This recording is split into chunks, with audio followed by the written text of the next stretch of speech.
കഥ പറയുമ്പോൾ എന്ന സിനിമ കണ്ടവരാരും അതിലെ കഥാപാത്രങ്ങളെയും മറക്കില്ല. ചിത്രത്തിൽ ബാലനായി അഭിനയിച്ച നടൻ ശ്രീനിവാസനും ശ്രീദേവിയായി അഭിനയിച്ച നടി മീനയ്ക്കും ചിത്രത്തിൽ 3 മക്കളാണ് ഉണ്ടായിരുന്നത്. അതിൽ രണ്ടാമത്തെ മകൾ സീനയായി അഭിനയിച്ച നടി രേവതി ശിവകുമാർ ഇപ്പോഴിതാ വിവാഹിതയായിരിക്കുകയാണ്. കഥ പറയുമ്പോൾ ചിത്രത്തിലെ വേഷം കൂടാതെ മറ്റനേകം ചിത്രങ്ങളിലും അഭിനയിച്ചിട്ടുള്ള രേവതി സജീവമായി അഭിനയ രംഗത്തേക്ക് എത്തിയിരുന്നില്ല.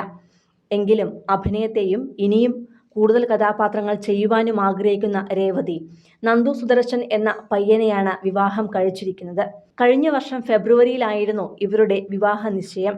ശേഷം 1.5 വർഷത്തോളം നീണ്ട കാത്തിരിപ്പിനൊടുവിലാണ് രേവതി വിവാഹ ജീവിതത്തിലേക്ക് കടന്നിരിക്കുന്നത്.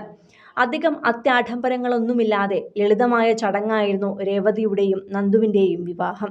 ഗുരുവായൂർ ക്ഷേത്രത്തിൽ വെച്ച് നടന്ന കല്യാണത്തിൽ അടുത്ത ബന്ധുക്കൾ മാത്രമാണ് പങ്കെടുത്തത്.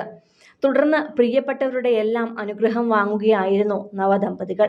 ക്ഷേത്രമുറ്റത്തെ വിവാഹം പോലെ തന്നെ നടി വധുവായി ഒരുങ്ങിയതും സിമ്പിളായിട്ടായിരുന്നു.